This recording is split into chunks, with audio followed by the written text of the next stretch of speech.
Hello. So let's get started with the course. We'll get started with continuum hypothesis.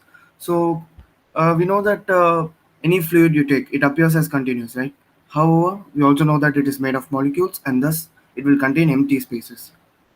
However, in this course, we'll try to quantify fluid properties on the microscopic length scale. Okay, we are not going to be dealing with the molecular length scale, and hence we'll ignore all the molecular details and assume that the fluid is a continuous medium, so that we are able to represent the behavior of billions of molecules in terms of just few continuous functions, and also it's a matter of convenience, right?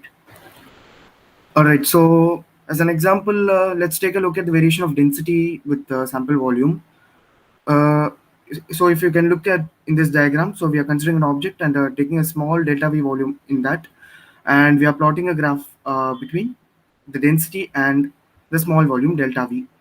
So this is how the graph looks like, and this region marked by the green dotted lines is said to contain approximately 10 to the power 6 molecules of air, and that is the region of continuum hypothesis analysis, right?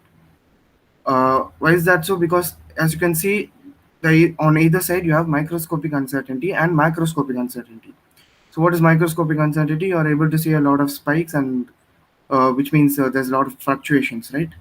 And we do not want that. What we want is a small volume that has enough number of molecules so that there are no fluctuations, but also we should be able to capture the spatial variation. In macroscopic uncertainty, we may not be able to get the required spatial variation, right?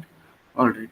So how do we know this range of validity for continuum hypothesis? It is given by the Knudsen number Kn, right? So that is equal to mean free path by characteristic length equal to lambda by L, and that has to be in the limit of 0.01. So that is the condition for continuum hypothesis.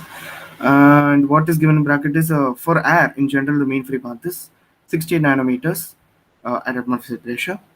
And if you look at the here, three examples are given, all of them regarding air. However, if you see the characteristic length will be different. Characteristic length will be different because we have pipe, nanometric device, macro device. In case of micro device, continuum hypothesis may be valid or may not be valid. In case of nanometric device, no, definitely not. Pipe and heat exchanger, yes, surely. So let's move on to the topic of flow descriptions. So this is very important, right? There are two viewpoints for studying the flow of fluid flow, right? One is Eulerian and the other is Lagrangian. So what is the Eulerian viewpoint? It is when we study the fluid motion, which is described by specifying the fluid property as a function of space and time.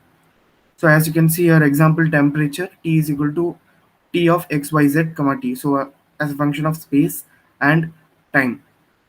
On the other hand, Lagrangian viewpoint, if you see the fluid, we know is made of the fluid particles. So what we do is identify a set of fluid particles and we follow the individual particles as they move as a function of time. And hence this description will involve initial position and also time, right? So here if you can see the position r is equal to Ra of t and temperature T equal to T of t for a particular particle A. So Eulerian, coming back to Eulerian viewpoint, here the analysis is done at fixed points in space as the fluid flows past them. However, in Lagrangian, we follow that set of particle or that particular individual particle, right? And here we describe temperature, velocity, and concentration as function of initial position and time, as I said. So here you can try to understand with the image. We can for Eulerian description we consider a spatially fixed volume element when we look at the properties of the fluid as it flows past it. However, for Lagrangian viewpoint, as time progresses, we look at the motion of a particular fluid element. The Eulerian description is also called a feed description, and the Lagrangian version is also called as material description. All right. Moving on to the next topic of substantial derivative. So this is very important because as you can see, the last point is mentioned that it ultimately connects Eulerian and Lagrangian descriptions. Okay, so this is very important. So what is substantial derivative? It is the rate of change of property of a fluid particle, okay, as it moves through the flow field as seen by one moving along with the fluid.